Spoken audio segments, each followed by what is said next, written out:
Is Netflix ruining anime? Anime viewership tripled on Netflix in the last 5 years, with 50% of everyone watching anime now. And what really pissed people off is that most of those people watch their anime dubbed, not in the original Japanese. While many people celebrated this as a mark of anime's growing popularity, many other people said this was a sign of anime's decline into a community of casuals and normies. Which seems cringe, but there is some merit to these kinds of concerns when you realize Netflix doesn't have as many anime as Crunchyroll and is mostly pushing mainstream shows like One Piece and Baki. So this recent Netflix news raises an important question. How will this change the future of anime, and more specifically, will it completely ruin anime for the people who've been watching it for years? As a matter of fact, Netflix is actually making the industry better because they keep adding great exclusives like Cyberpunk and Dungeon Meshi, and after Black Clover's movie, they could start making more movies that go straight to streaming. But first, let's talk about why Netflix is changing the game, because you might be wondering if this news is actually a big deal. I mean, a lot of people just pirate their anime, and a lot of people don't use Crunchyroll as their main source for anime. So does it really matter if people are watching anime somewhere else? It is true that Crunchyroll is still the best source for anime if that's what you want. Crunchyroll has 17 million users, which is 3 times what it had before it was bought by Sony. Plus, Crunchyroll is usually the best source for seasonal anime like Solo Leveling, or shows like Shangri-La Frontier that aren't as mainstream. That being said, they don't come anywhere close to Netflix. As of last March, Netflix reported something like 270 million users, making them the biggest streaming site in the world. I'm not a math expert, but 270 seems like a lot more than 17. So even if Crunchyroll has more anime, with 50% of their 270 million users, that's still more people watching anime on Netflix than on Crunchyroll. Plus, Crunchyroll is a foreign thing. Domestically, people in Japan are using all the same sites we use like Netflix and Amazon. So while Crunchyroll has been growing and isn't going anywhere anytime soon, they're clearly being dominated by Netflix in terms of mass viewership. Now, for many of you, you're probably thinking, who cares? The people who pirate anime hate Crunchyroll, and a lot of the people who use Crunchyroll don't even like the company. So who cares if they're losing to Netflix? Well, I bring up Crunchyroll because it represents anime viewership in the US. The US is the biggest country for anime after Japan, and Crunchyroll is where a lot of Americans watch their anime. So if they're not getting it there, then obviously they must be getting their anime from Netflix. And if this trend continues and Netflix eventually shares more and more of the same shows as Crunchyroll, we could be in a situation where nobody uses Crunchyroll anymore and Sony is forced to sell that company. And if you're still asking who cares, that would actually be a big problem. The main reason being that Crunchyroll is currently the better choice for people who watch more anime. They share a lot of shows with Netflix like Dandadan and Dragon Ball Daima, but there's so many other shows that you can't stream anywhere else. But let's look at the numbers in case you don't believe or don't know what I'm talking about. So we know half of Netflix is watching anime. Well, according to Pascal Bonnet, a big consultant for anime companies, among that 50% of Netflix viewers, they're watching a lot of Shonen anime. Naruto and One Piece were the first and second most watched shows in the second half of 2024. If Bleach were available, I'm sure it'd be right there with them. But obviously, it's exclusive to Disney. Of course, after those two is Demon Slayer. Then, as the nostalgia pick, we have the Pokemon anime. Black Clover actually came in above My Hero Academia. Then, in order, it's Hunter x Hunter, Seven Deadly Sins, My Hero, Dandadan, and Jujutsu Kaisen. So there's a couple of takeaways here that support this growing concern of anime becoming too casual friendly. First of all, everyone's watching shonen anime, which are about as mainstream as you can get. But what's interesting to note is that of these mainstream shows, none of them are older than like 1997.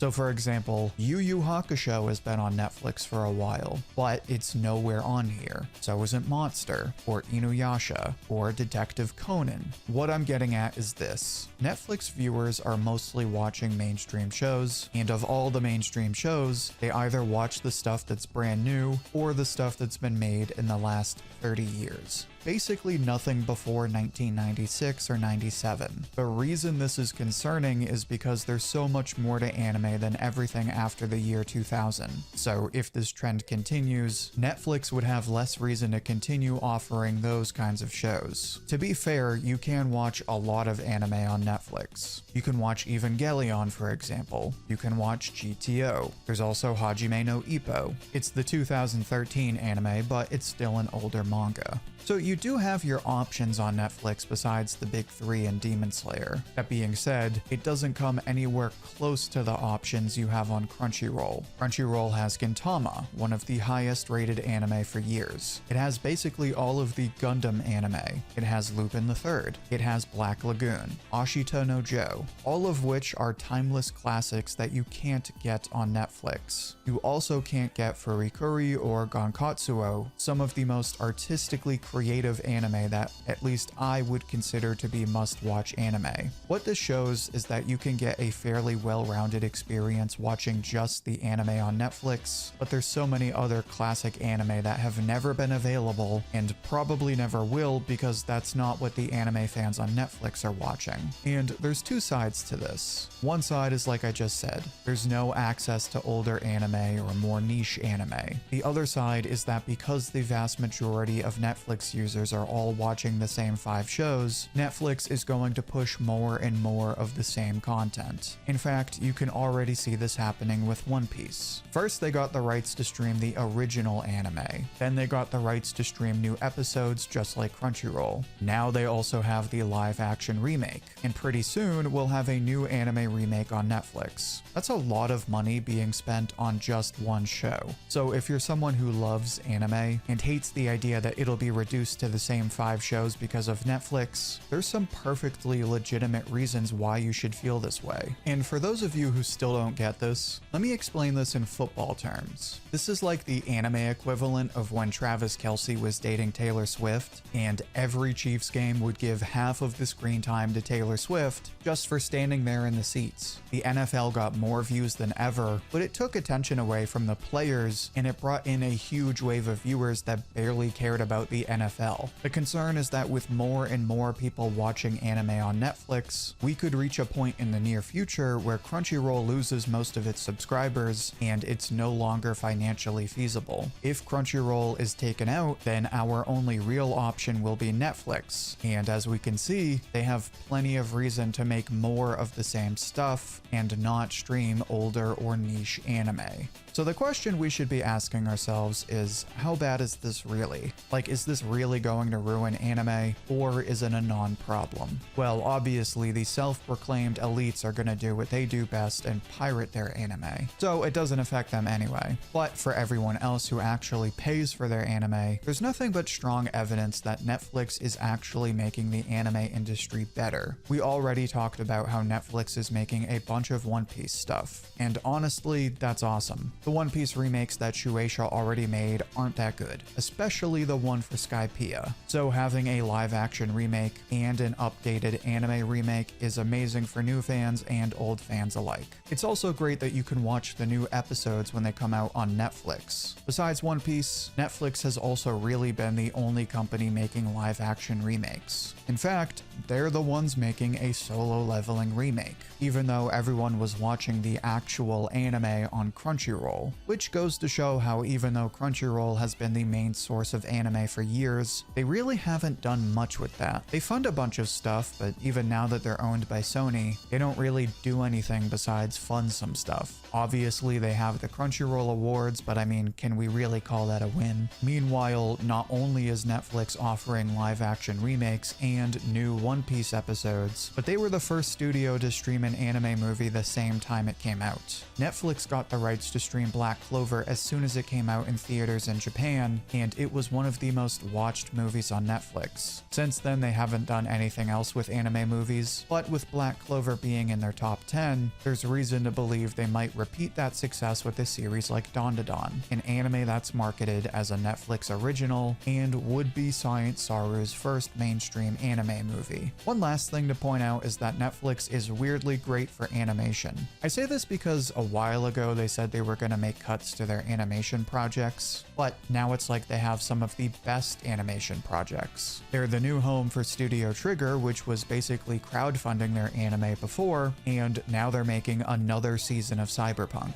Outside of anime, they're the exclusive option for watching K-pop Demon Hunters, a gorgeous movie that's fun for everyone to watch. And you know, it's breaking all kinds of records. Which is funny because the movie is owned by Sony, and Sony owns Crunchyroll, but they're supporting their competition. TLDR, Netflix isn't just great for anime, it's great for animation. So you don't need to ask me. One look at all the cool stuff they're doing, and all the cool stuff they might do in the future, and it's easy to see why Netflix deserves to control the market. Although that brings up a serious concern that casuals and elites alike might be worried about, and that is the issue of an anime monopoly. Now more than ever, you have your options to stream anime, and because of that, there's a lot of competition. There's Netflix, Crunchyroll. If you want to watch Bleach or Kodansha anime, you gotta go to Disney. Amazon will occasionally sneak in an exclusive like New Panty and Stocking. It can be annoying, but this competition means that companies have to compete to offer the best options for anime fans. If we reach that future where Netflix gains a monopoly, even with all the cool stuff they're doing, we could lose that ability to choose where we watch our shows and which shows we have access to. Now to that, I really have no defense because obviously nobody wants a monopoly. All I can say is that even with Netflix dominating the market, I don't see them streaming all of the classics from the 80s and earlier. Because of that, I don't think Crunchyroll is going anywhere anytime soon. Disney is still figuring out where they want to be in this space, but I'm sure they're not going anywhere anytime soon either. Needless to say, anime is doing just fine. In fact, it's better than ever. The people who say you're ruining anime with dub are ignorant. One, because English dub is better than ever with tons of great voice actors. And two, because these are the same people who pirate their anime anyway. So like, what do they care what everyone else watches? Plus, Netflix is far from perfect, but they've come a long way and now they're one of the best companies for animation. And this is becoming increasingly true for anime as well. So with more and more people watching anime, Netflix has rightfully earned its current spot as king of the industry. We still have Crunchyroll to watch plenty of other shows, but Netflix is clearly the best place to watch our favorite shows.